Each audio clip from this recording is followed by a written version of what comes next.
नमस्कार दोस्तों, आप सभी का रोचक कथाएं में स्वागत है। आज मैं लेकर आई हूँ कार्तिक माह महात्म 22वां अध्याय।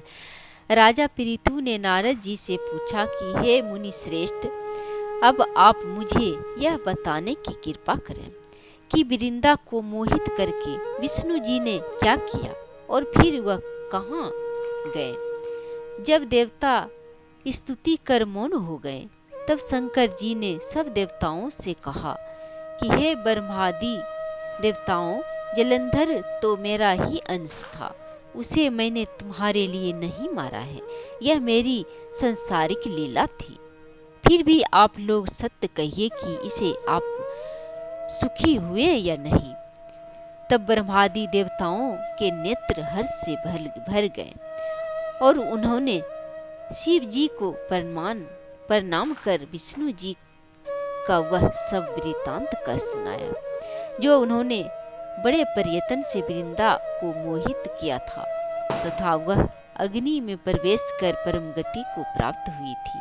देवताओं ने यह भी कहा कि तभी से वृंदा की सुंदरता पर मोहित हुए विष्णु उनकी चिता की राख लपेटे इधर उधर घूमते हैं, अतः आप उन्हें समझाइए, क्योंकि यह सारा चराचर आपके अधीन है। देवताओं से यह सारा वृत्तांत सुनकर शंकर जी ने उन्हें अपनी माया समझाई और कहा कि उसी से मोहित विष्णु भी काम के वश में हो गए हैं, परंतु महादेवी उमा त्रिदेवों की जननी सबसे परे, वह मूल प्रकृति परम मनोहर और वही गिरिजा भी कहलाती है।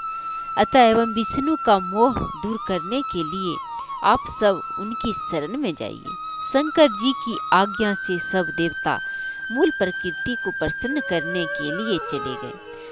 उनके स्थान पर पहुंचकर उनकी बड़ी स्तुति की। तब यह आकाशवाणी हुई और कहने लगे कि हे देवताओं, मैं ही 3 प्रकार से तीनों गुणों से पृथक होकर स्थित हूँ। सत्य गुण से गौरा, रजोगुण से लक्ष्मी और तमोगुण से जयोति रूप में हूँ। अतः एवं अब आप लोग मेरी रक्षा के लिए उन देवियों के पास जाओ तो वे तुम्हारे मनोरथ को पूर्ण करेंगे। यह सब सुनकर देवताओं भगवती के वाक्यों का आदर करते हुए गौरा, लक्ष्मी और सरस्वती को प्रणाम करने लगे। सब देवताओं ने भक्ति पूर्वक उन सब देवियों के प्रार्थना की। उस स्तुति से तीनों देवियां प्रकट हो गई। सभी देवताओं ने खुश होकर निवेदन किया कि तब उन देवियां ने कुछ बीज देकर कहा कि इसे ले जाकर बो दो तो तुम्हारे सब कार्य सिद्ध हो जाएंगे। ब्रह्मादि देवता उन बीजों को लाकर विष्णु जी के पास गए और वृंदा की चिता भूमि में डाल दिया।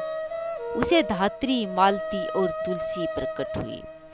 विधात्री के बीज से धात्री, लक्ष्मी के बीज से मालती और गौरा के बीज से तुलसी प्रकट हुई। विष्णु जी ने ज्यों ही उन स्त्री रूप वाली वनस्पति को देखा तो वे उठ कर बैठ गए और कामासक्त चित्त से मोहित हो गए और उनसे याचना करने लगे। धात्री और तुलसी ने उनसे प्रीति की। विष्णु जी सारा दुख भूल देवताओं से नमस्कृत हो अपने लोक वैकुंठ में चले गए।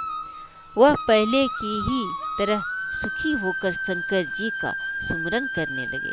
यह आख्यान शिव जी की भक्ति देने वाला है। 22वां अध्याय समाप्त हुआ। जय श्री